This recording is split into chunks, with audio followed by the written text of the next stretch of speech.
e para todo o sempre. Amém. Podeis assentar.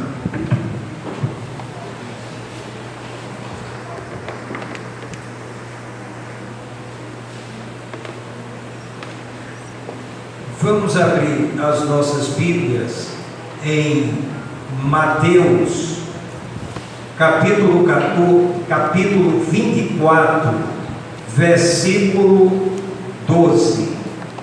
Mateus, capítulo 24, versículo 12. Mateus, capítulo 24, versículo 12. E por se multiplicar a iniquidade, o amor de muitos esfriará. E por se multiplicar a iniquidade, o amor de muitos esfriará. Esse texto faz parte do contexto da resposta que Jesus deu aos seus discípulos, aos seus apóstolos, quando eles perguntaram a respeito do fim do mundo e da segunda vinda de Jesus. E dentre os textos, temos esse fragmento aqui, essa palavra que Jesus diz e que nós destacamos: e por se multiplicar a iniquidade, o amor de muitos esfriará. E aí nós vamos falar o tema dessa nossa reflexão é exatamente a palavra iniquidade e o significado de iniquidade. Portanto, o tema é iniquidade, o pecado em proporções catastróficas. Se não vejamos, em todas as épocas, sempre o pecado existiu, mas aqui Jesus ele enfatiza, colocando o pecado em proporções catastróficas, quando ele diz: e por se multiplicar a iniquidade. Isso significa que Jesus enfatizou que próximo ao fim do mundo e a sua segunda vinda, o pecado iria tomar proporções inimagináveis, grandiosas, gigantescas. E aqui não é o pastor Gilmar que está dizendo, aqui é Jesus Cristo. E por se multiplicar a iniquidade, o amor de muitos esfriará. E aí nós vamos ver e vamos analisar a respeito dessa palavra iniquidade. E essa palavra iniquidade no original tanto serve para a própria palavra iniquidade como para a palavra pecado. E no original a palavra é anomia, significando sem lei, sem limites, sem regras, sem valores. Portanto, o que Jesus quis dizer que, precedendo a sua segunda vinda e o fim do mundo, iríamos testemunhar uma época em que as pessoas não têm mais limites, não têm mais valores, não têm mais regras, não respeitam nada e ninguém. Portanto, nós temos aqui exatamente o significado desta expressão. E ainda sobre esta palavra iniquidade, e quando Jesus falou sobre o fim do mundo, ele fez duas comparações. Uma delas foi com Sodoma e Gomorra, quando ele disse: lembrai-vos da mulher de Ló. E o que foi que aconteceu com a mulher de Ló depois que Sodoma e Gomorra foi destruído? Ela olhou para trás. Duas hipóteses para a esposa, a mulher de Ló, ter olhado para trás. Primeira, ela olhou para trás, pensando: será que Deus de fato iria destruir Sodoma e Gomorra? E a segunda hipótese, ela olhou para trás porque ela sentiu saudade do que estava ocorrendo em Sodoma e Gomorra. E por que Sodoma e Gomorra foi destruído? Exatamente porque a iniquidade naquelas duas cidades, o pecado, atingiu proporções catastróficas. Mas Deus deu oportunidade, e Abraão olhou para aquelas duas cidades e disse: olha Deus, se houver tantas pessoas, tu pouparás essas duas cidades em nome dessas pessoas. Deus disse: pouparei. E aí ele diz uma quantidade de pessoas, e vai diminuindo, vai diminuindo, vai diminuindo, termina apenas Ló, suas duas filhas e sua esposa. E assim mesmo a sua esposa olha para trás e se converte numa estátua de sal. Portanto, foram poupados ali Ló e suas duas filhas. E uma outra comparação do pecado em proporções catastróficas que Deus destruiu foi a geração de Noé. E interessante que há um texto lá em Hebreus que diz: Noé achou graça aos olhos do Senhor. Noé não era perfeito, mas dentro de suas imperfeições, ele achou graça aos olhos do Senhor. E o que ocorreu com a geração de Noé, quando Noé estava construindo a arca? Ela foi totalmente destruída através do dilúvio. E Jesus faz essas duas comparações, mostrando o pecado em proporções catastróficas. E mais uma vez aqui em relação à sua segunda vinda e ao fim do mundo, ele diz aqui o pecado em proporções catastróficas. E é o que nós temos visto em todos os segmentos da sociedade. Todos os segmentos da sociedade. Mas aí há uma luz no fim do mundo. Não uma luz no fim do túnel, mas uma luz no fim do mundo. Uma luz que é a luz, que é a esperança, exatamente para que nós nos preparemos para essas duas coisas: a vinda de Cristo e o fim do mundo. E nós vamos verificar aqui em João capítulo 1, versículos 29 e 30. Está registrado aqui duas coisas que nós queremos destacar. João capítulo 1, versículo 29 e 30. No dia seguinte, João viu a Jesus. E cabe aqui logo uma explicação. Este João aqui não é o João apóstolo, irmão de Tiago, nem é o João Marcos, um dos escritores do Novo Testamento, livro de Marcos. O nome dele é João Marcos.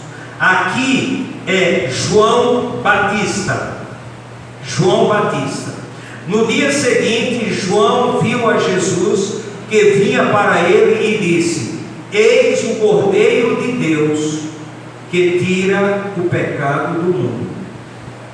Portanto, nós temos aqui a missão de Jesus.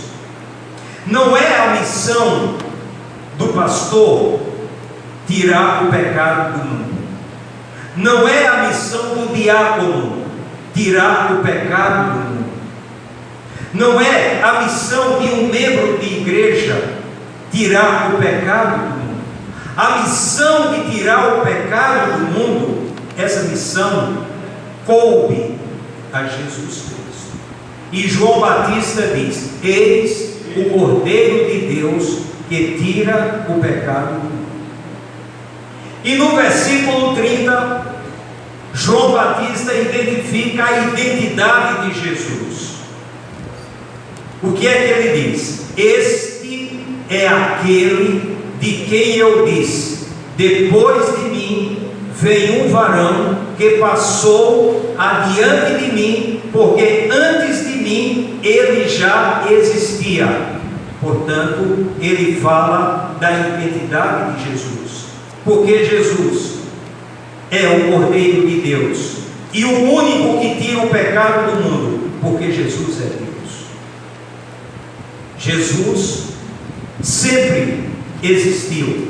E João Batista diz: antes de mim, ele já existia. Jesus Cristo. Mas agora nós vamos para um outro texto que mostra o introdutor do pecado no mundo e novamente a missão de Jesus. Veja bem, tirar o pecado do mundo. Mas agora vamos abrir nossas Bíblias na primeira carta de João, capítulo 3, versículo 8. Primeira carta de João, capítulo 3, versículo 8. Quem comete pecado é do diabo, porque o diabo peca desde o princípio. Para isto o Filho de Deus se manifestou, para destruir as obras do diabo. Portanto, o que é que está revelado aqui? É que quem comete pecado, naquele momento que está cometendo o pecado, é do diabo. E o que é que diz? Porque o diabo peca desde o princípio. Portanto, o introdutor do pecado no mundo é o diabo, é Satanás. Ninguém pode ser advogado do diabo, ninguém, porque a missão do diabo é se contrapor à vontade de Deus. Tudo que Deus diz, o diabo se contrapõe. Deus falou para Adão que não comesse daquele fruto. Deus falou para Eva que não comesse daquele fruto. O diabo chegou e disse: pode comer. Portanto, se opôs à vontade de Deus. E Adão e Eva deram ouvidos ao diabo, que estava personificada na serpente.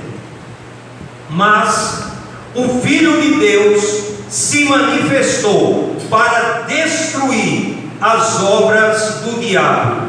E quais são as obras do diabo? Todo pecado é uma obra do diabo. Todo. Não existe um pecado na vida de um ser humano que não seja obra do diabo. Portanto, quem deve ser culpado é Satanás e aquela pessoa que deu ouvidos a Satanás, significando exatamente isso, que o introdutor, aquele que deu o pontapé inicial para que toda a humanidade chegasse nessa situação que chegou, é o diabo, é Satanás. Mas Jesus, em João capítulo 8, versículo 44, mostra a ficha suja do diabo.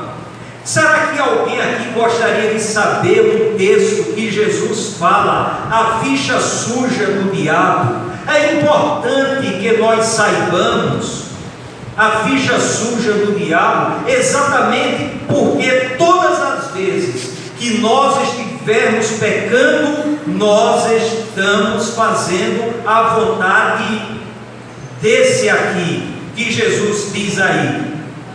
João capítulo 8, versículo 44.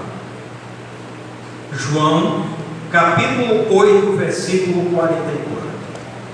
Vós tendes por pai o diabo, e quereis satisfazer os desejos de vosso pai. E agora vamos para a ficha suja do diabo. Primeiro, ele é homicida desde o princípio. Quem colocou na cabeça de Caim para matar Abel? Quem foi que colocou no coração e na mente de Caim para ele tirar a vida do seu irmão? O diabo.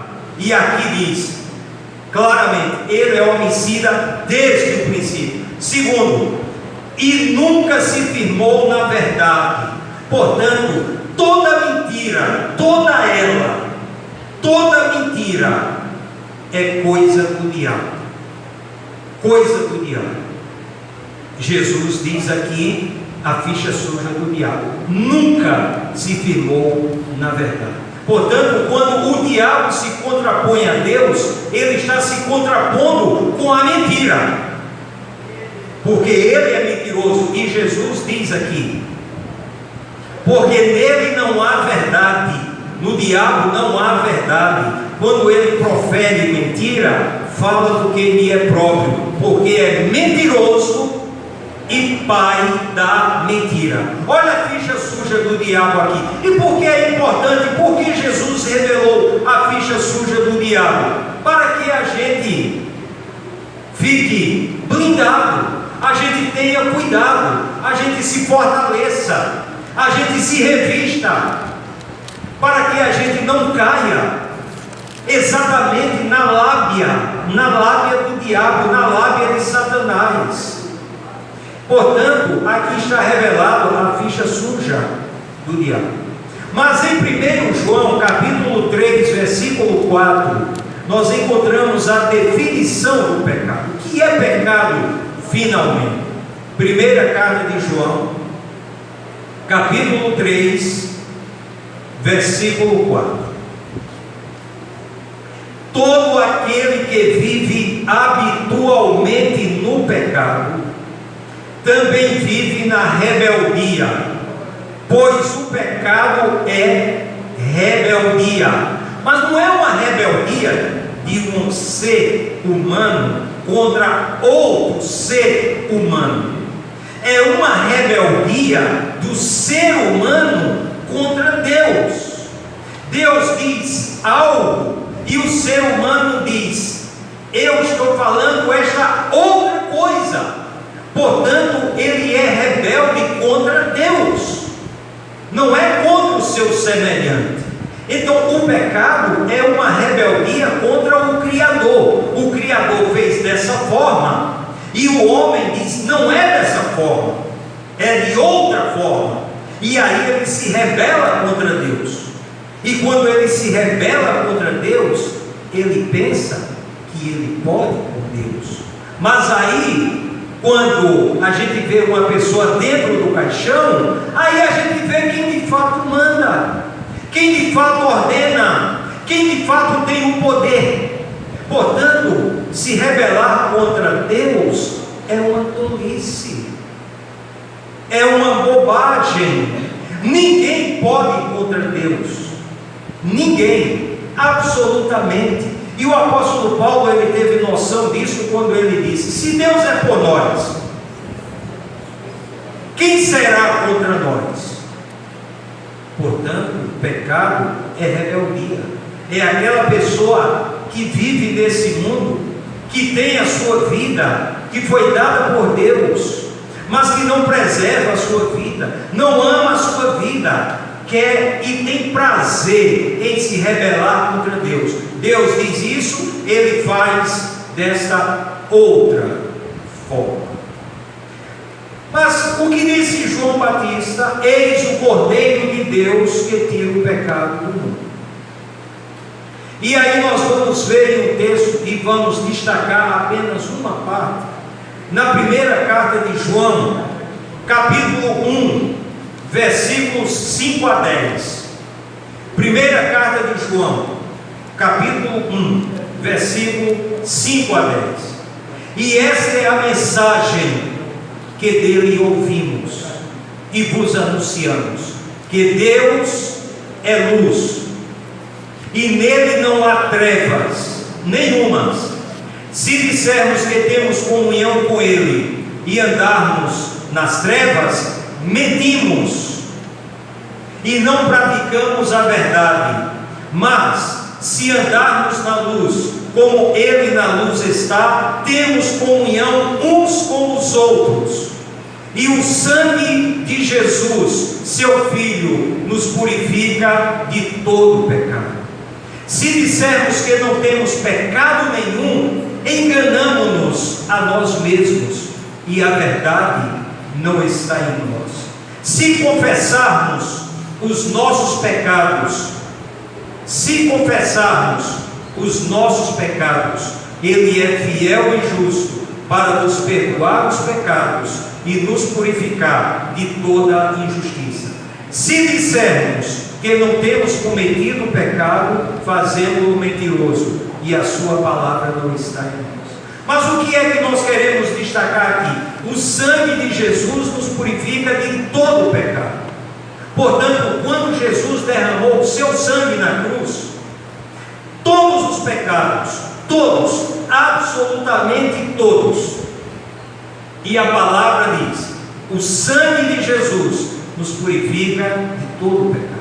Por que o sangue de Jesus nos purifica de todo pecado? Porque Jesus é puro, Jesus é limpo, Jesus é imaculado, Jesus é Deus, Jesus é o Cordeiro de Deus, que veio exatamente para isso, tirar o pecado do mundo.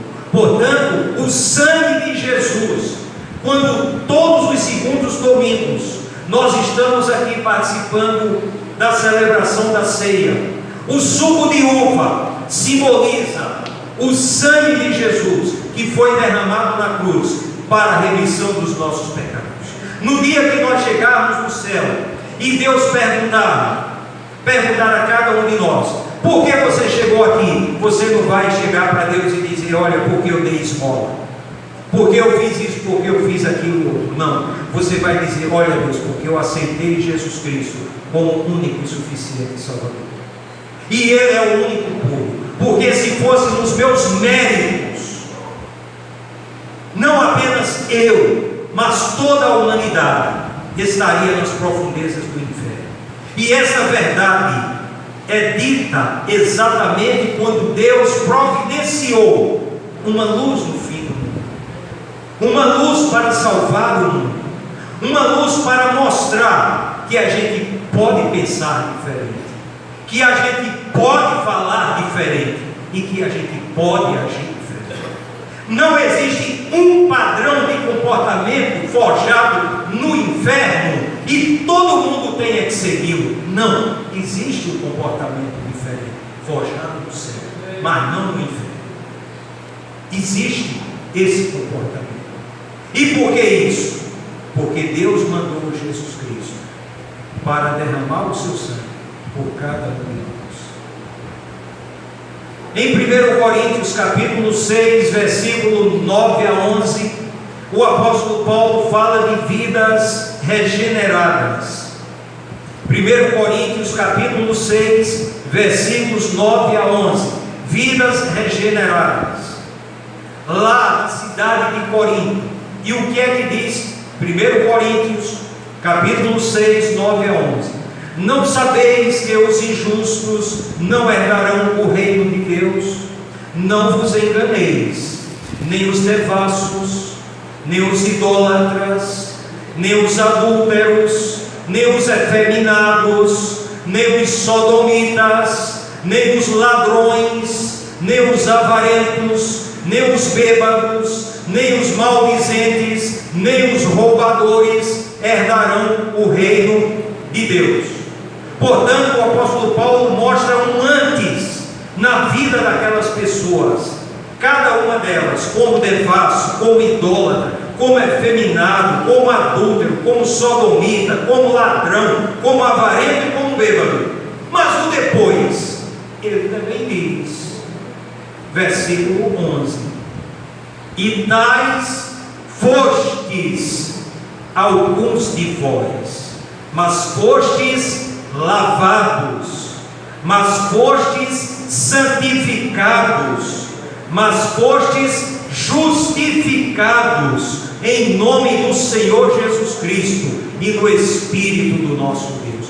Três coisas que aconteceram naquelas vidas regeneradas: lavados, santificados e justificados. E o que significa justificados? Significa que nós não somos justos, mas quando nós aceitamos Jesus, nós somos declarados justos, portanto justificados. Já caminhando para o final, nós vamos conhecer mais uma coisa do diabo, que há dois registros muito importantes que devemos saber. O primeiro deles, Jó capítulo 1 versículo 7, e depois Mateus capítulo 4 versículos 8 e 9. E aí nós vamos ver quem é o semeador do inferno. Quem é que semeia o inferno para toda a humanidade? Jó capítulo 1 versículo 7. O Senhor perguntou a Satanás: de onde vens? E Satanás respondeu ao Senhor, dizendo: de rodear a terra e de passear por ela. E o diabo continua rodeando a terra e passeando por ela, e onde ele vai, ele deixa sua marca do inferno, porque ele é o semeador do inferno. E ele foi tão ousado que na tentação de Jesus, ele tinha consciência do seu poder destrutivo de vidas, de pessoas que ele leva para o inferno. Veja o que é que ele diz, Mateus capítulo 4 versículos 8 e 9. Novamente o diabo o levou a um monte muito alto e mostrou-lhe todos os reinos do mundo e a glória deles, e disse-lhe: tudo isto te darei, se prostrado me adorares. Os irmãos estão percebendo a ousadia do diabo e a consciência dele do seu poder destrutivo em relação a mentes e corações que estão dando ouvidos a ele. Ele sabe, a ponto de chegar para Jesus e fazer essa proposta. E o que foi que Jesus disse?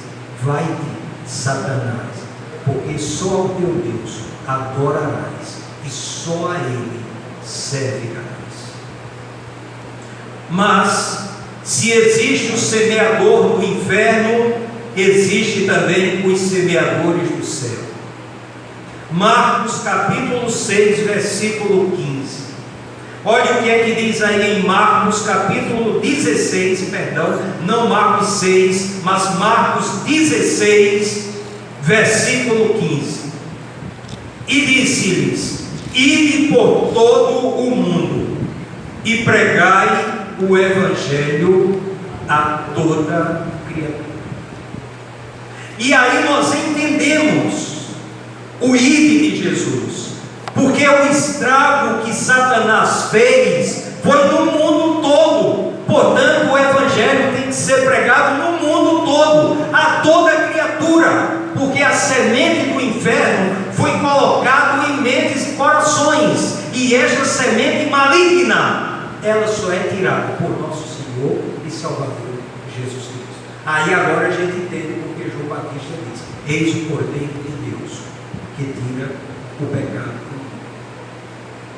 Portanto, nós temos aqui exatamente como nos prevenirmos contra esse problema, que mesmo em meio a tudo contra nós, aos nossos valores, ao nosso comportamento, aquilo que a gente prega hoje, e amanhã de manhã ligou o rádio, é diferente, chegou na escola, é diferente, chegou na universidade, é diferente, chegou no trabalho, é diferente, em todos os lugares. Mas nós deixaremos de semear o céu, porque o diabo continua passeando e rodeando o mundo e colocando a sua semente maligna? Não, porque Jesus disse: se estes se calarem, até as pedras clamarão. Então nós não iremos nos calar, enquanto vida, fôlego Deus nos der, nós combateremos Satanás. e sabe como nós vamos combater com a palavra de Deus e com nossas orações. Portanto, que nesta noite nós saiamos aqui fortalecidos.